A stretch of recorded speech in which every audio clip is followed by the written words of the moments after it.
যাওয়ার সময় আমার গাড়ির ড্রাইভার ডাক দিয়া কয়, হুজুর এই যে সামনেই তো ল্যাংটার মাজার। আমি ডাক দিয়ে বললাম, তো ল্যাংটার মাজারের আলাদা কোনো শান আছে না? হুজুর শান আছে, দেখবেন সামনে গেলে দেখবেন কি পরিমাণ শান। তো আমি কিছুক্ষণ পর যাওয়ার পরে ড্রাইভার সাহেব দেখাই, হুজুর দেন কি সুন্দর লম্বা সিরিয়াল, মহিলাদের সিরিয়াল। তো আমি জিজ্ঞাসা করলাম যে আজকে সপ্তাহের একটা সারাদিন মনে হয় কি তবারক দেয়নি? না হুজুর, তবারক না, এখানে পানি বিতরণ হয়। কি বললাম, কিসের পানি? দেখে হাউজে কাউসারের পানি, না জমজমের পানি, না আবে হায়াতের পানি? পৃথিবীতে 3 পানি তো সারা, জোরে কোন ঠিক কিনা? এটা কোন পানি? হুজুর আবে হায়াত না, জমজম না, হাউজে কাউসারও না, তো এটা কোন পানি রে?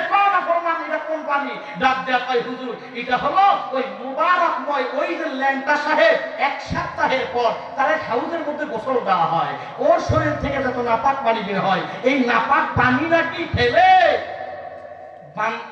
যেই মহিলার বাচ্চা হয় না, ওই মহিলার নাকি বাচ্চা হয়ে যায়। জোরে কোন আউযুবিল্লাহ বলবেন না নাউযুবিল্লাহ?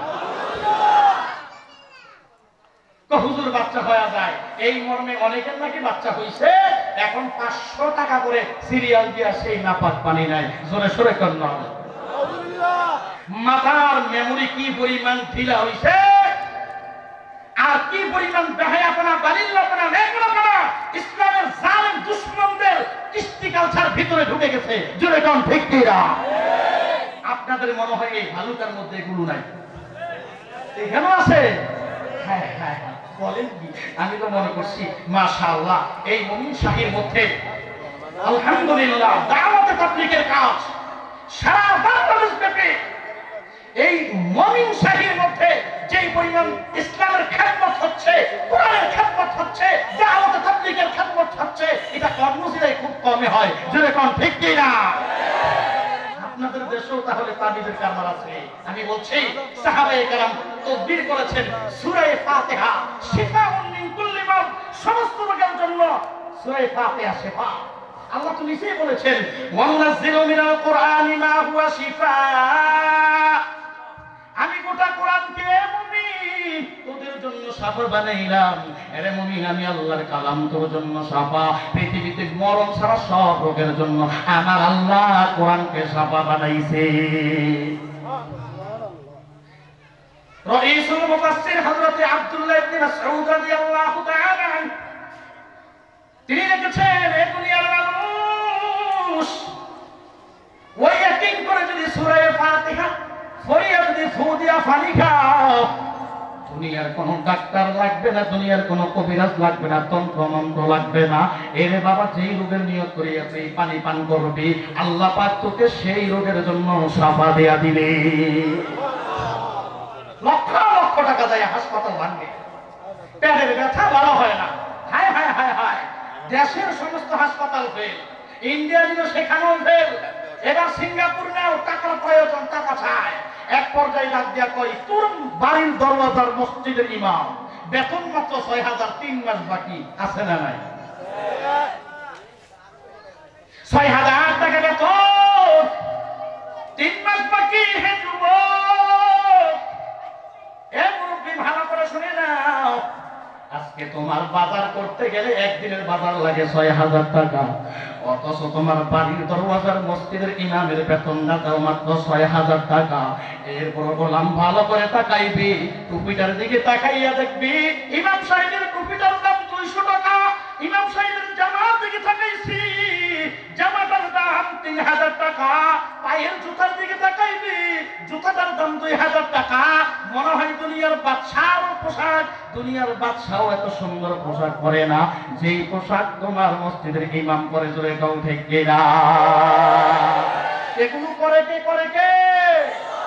মর্দে মুসলমান হতো, মর্দে মুসলমান, মর্দে মুসলমান হতো, মর্দে মুসলমান, এক হাত মে তলवार है, एक हाथ में कुरान, तौफीक से होती है ये नेमत की खजीना, हर मर्द की तौक़ूत के आवर है निशाना। ए जुबान, এই জন্য ভালো করে বলি রে বাবা, আহলে হক উলামায়ে কেরাম কেমনে চলে? আল্লাহ চালাই, আল্লাহ চালায়। বান্দা যখন আল্লাহর জন্য হয়, দুনিয়ার ৬,০০০ ৯,০০০ কোনো হিসাব নাই। আল্লাহ কয়, ও বান্দা তোর যেখানে যাহা প্রয়োজন আমি আল্লাহ গায়বী খাজানা থেকে সব প্রয়োজন মিটাইয়া দিব। এরে মুমিন ভাই, ভালো করে শুনবা। এ যুবক, আবার যখন ১ বছর পূর্ণ হয়ে গেছে, হাফেজ আবুল বারাকাতের সময় যখন চলে আসছে, পরের বছর নির্দিষ্ট টাইম, ওই রাত্রের বেলা হাফেজ আবুল বারাকাত ঘরের মধ্যে ঢুকে গেল। ঢুকার পর পুলিশ তারা মেরে চলে আসছেন। হাফেজ আবুল বারাকাত রাত্রে ঘড়ির কাঁটা যখন ১টা বেজে গেল, এবার আল্লাহর কালামের সূরা ইয়াসিন তেলাওয়াত করতেছে। ইয়াসিন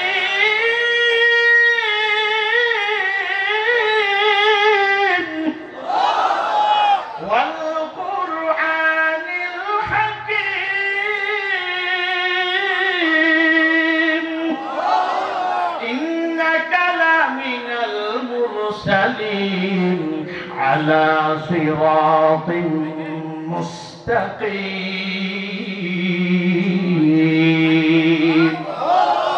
সুন্দর আওয়াজ দিয়ে যখন মালিকের কালামের তেলাওয়াত হয়, রাতে ঘড়ির কাঁটা 2টা বেজে গেল। অপেক্ষা করতেছে দানব নাকি আসতে পারে। দানব মনে হয় আসবে না, না না। সারা রাত কোরআনের তেলাওয়াত হয়, মাওলার গুণগান হয়। ঘড়ির কাঁটা যখন 4টা বেজে গেল, তাও না, কেউ নাই। কই গেল দানব? দানব নাই। ফজরের আযান শুরু হয়ে গেছে। টাইম যখন সূরা সাদেক হয়ে গেছে, হাফেজ আবুল বারাকাত তাকায়া দেখে কোনো দানব নাই, দানব নাই, কেউ নাই। ফজরের পর যখন আওয়াজ এত সুন্দর, আলো, আল্লাহ তাআলা সূরা সাদেকের আওয়াজটা আলোটা নেওয়ার পর সূর্যের পূর্ব দিকের সূর্যের লালিমা যখন দেখা যায়, হাফেজ আবুল বারাকাত দেখতেছেন সব পর হয়ে গেল, আলো হয়ে গেল। এবার কিছুক্ষণ পর দেখে পুলিশ বাহিনী এসে দরওয়াজার সামনে আওয়াজ দেয়। আসলে মারা গেছে না জীবিত আছে। এবার ভেতরে তালা খোলার পর হাফেজ আবুল বারাকাত সামনে এসে সালাম দেয়, আসসালামু আলাইকুম ওয়া রাহমাতুল্লাহ। সালাম দেওয়ার পর পুলিশ বাহিনী হতভম্ব হয়ে গেছে। না না না, এটা সাধারণ কোন ছেলে না, এটা ধোঁকাবাজি কোন ছেলে না, প্রতারণা না, না না না, এটা আল্লাহর কালামের তেলাওয়াতের পাওয়ার আছে না না। এবার হাফেজ আবুল বারাকাতকে সুস্থ অবস্থায় সশরীরে বাদশার সামনে নিয়ে গেছে। বাদশার সামনে নেওয়ার পর বাদশা অবাক হয়ে গেছে। ডাক দিয়ে কই, হাফেজ আবুল বারাকাত, বিলম্ব করবি না। এবার বল বল বল, তোমার কি চাওয়া, কি পাওয়া? তুই যা বলবি তাই আমি সাথে সাথে বাস্তবায়ন করে দেব। হাফেজ আবুল বারাকাত ডাক দিয়া কয়, আমার তালা লাগবে না, বিল্ডিং লাগবে না, আমার দুনিয়ার ধন দৌলত লাগবে না, টাকা পয়সা লাগবে না, আমার মালিকের ক্ষমতা লাগবে না, না কিছু লাগবে না। আমি চাই এই মালদ্বীপের ধর্মীয় অবকাঠামোর মধ্যে মালদ্বীপের ধর্ম হবে ইসলাম। বাদশা ডাক দিয়া কয়, ও দেশের মানুষ, আমি স্লোগান দিয়ে বললাম, আমি এই হাফেজ আবুল বারাকাতের কথাতে একমত হইয়া আমিও হাফেজ আবুল বারাকাতের হাতের সাথে হাতটা লাগায়া আমি কালিমা পড়ে মুসলমান হয়ে গেলাম।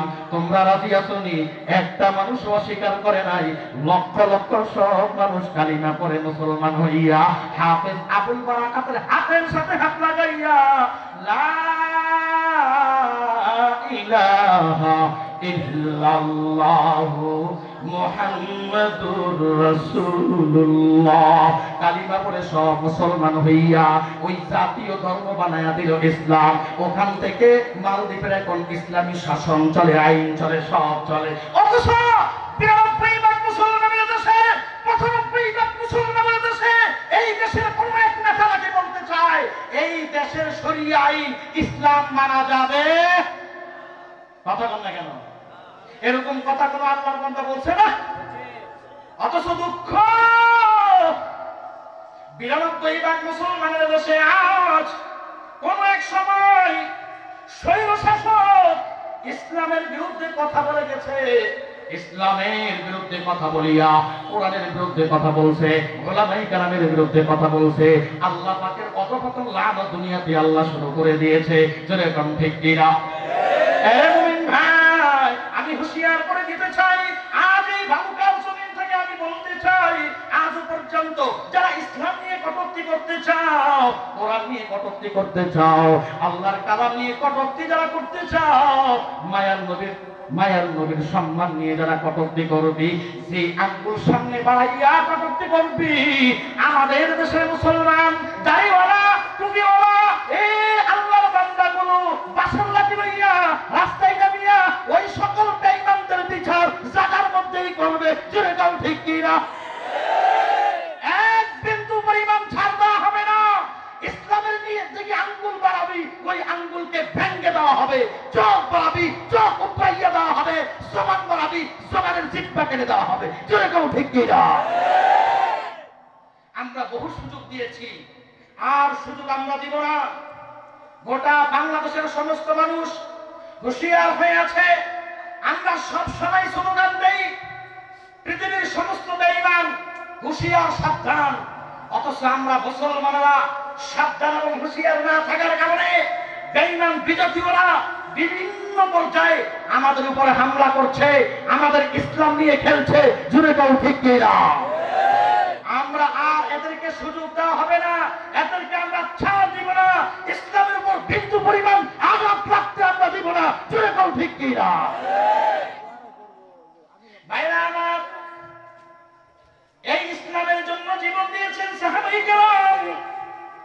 মায়ার নবীর জন্য সাহাবায়ে কেরাম যেইভাবে জীবনটাকে উৎসর্গ করে দিয়েছেন রে মুমিন ভাই, মায়ার নবীর একজন সাহাবী হযরত বিলাল হাবশী রাদিয়াল্লাহু তাআলা, এত দামি সাহাবী, যে সাহাবী আফ্রিকা থেকে এসেছে, চেহারাটাও বড় কালো, দেখতেও বড় সুন্দর। আল্লাহ পাক তার অন্তরটা এত ভালো করে দিয়েছেন, এত বড় মনের বিলাল। ও বিলাল, টাকা নাই, পয়সা নাই, উমাইয়ার বাসায় গোলামি করে, উমাইয়ার বাসায় কাজ। বেলাল উমাইয়ার বাসায় কাজ করে, হাতে দিয়া কাজ করে, আর জবান দিয়া মালিকের গুণগান গায়। জবান দিয়ে শুধু মালিকের জিকির। উমাইয়া হাতে দিয়ে কাজ করতেছে, জবান দিয়ে শুধু আহাদ আহাদ আহাদ। বেলালের জবান দিয়ে শুধু আহাদ বের হয়। হঠাৎ করে একদিন উমাইয়া ইবনে খালদ তাকাইয়া দেখতেছি, বেলালের জবান দিয়া মনে হয় জিকির বের হয়, কার জানি স্লোগান দেয়। কাছে যাইয়া দেখে বেলাল আহাদ আহাদ জিকির করে। ডাক দিয়া কয়, রে বেলাল, তুই আমার বাসায় কাজ করো, আমার গুণগান না গাইয়া কার গুণগান গাও? বেলাল ডাক দিয়া কয়, রে উমাইয়া, যে আল্লাহ তোরে বানাইছে, ওই আল্লাহ আমারে বানাইছে। যে আল্লাহ আমারে এত সুন্দর করে বানাইছে, ওই আল্লাহ তোরেও বানাইছে। ওরে উমাইয়া, আমি সেই মাওলার গুণগান গাই। রে মুমিন ভাই, ও বালুকার মুসলমান, ও পর্দানিশী মা, আজকে দুনিয়ার দুনিয়া দুনিয়া করিয়া দুনিয়াটাকে বড় আপন মনে করে ফেলেছো। ও যুবক ভাই, আজকে দুনিয়াটাকে বড় আপন আপন মনে করে ফেলেছো। দুনিয়ার গাড়ি চাও, দুনিয়ার বাড়ি চাও, দুনিয়ার নারী চাও। আজকে দুনিয়ার তোমার বন্ধু বান্ধবের অভাব নাই। ওরে বেলালের দিকে তাকাইয়া দেখ, যেই বেলালকে আল্লাহ এত দামি করে ফেলেছেন। ওরে বাবা, বেলাল দুনিয়ার কোনো সাথী গ্রহণ করে নাই, বেলাল দুনিয়ার কাউকে আপন মনে করে নাই। দুনিয়াতে একমাত্র আল্লাহ এবং রাসূলকে আপন মনে করে চলেছে। ওই বিলাল এত দামি আল্লাহ করেছে। এর যুবক ভাই, তুই কেন দুনিয়ার সব বন্ধু বান্ধব নিয়ে চলো, অথচ ওই বন্ধু বান্ধব তোকে একদিন, দুই দিন, তিন দিন, যেদিন বন্ধু বান্ধবের স্বার্থে আঘাত লাগবে, ওই দিন বন্ধুর হাতের দিয়া ছুরি আঘাতে তোর জীবন চলে যাবে।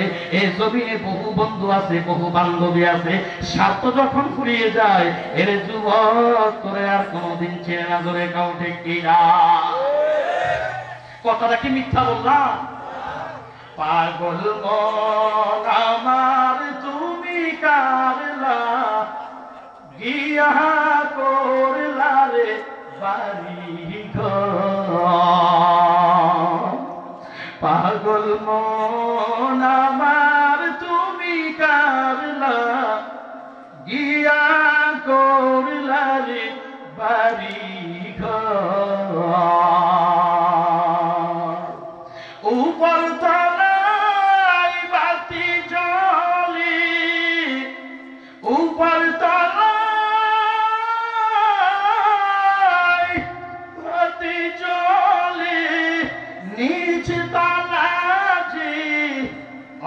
অন্ধকার তুমি কারলা গিয়া করলারে সুখের ঘর পাগল মন আমার তুমি কারলা গিয়া করলারে বাড়ি ঘর ভাই বলো বন্ধু বলো नहीं तो केवा पन तुम्हार भाई बोलो बंधु बोलो नहीं तो केवा पन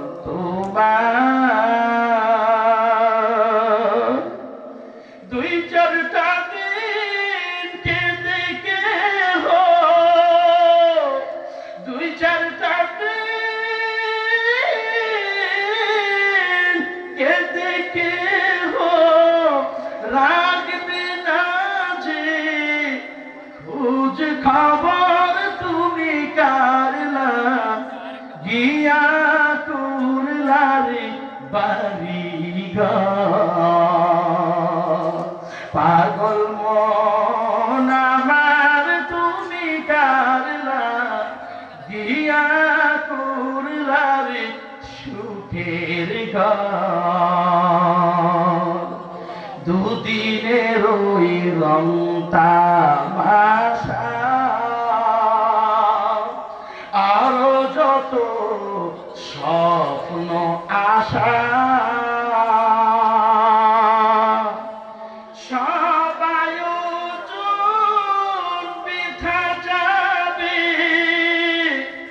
সবাই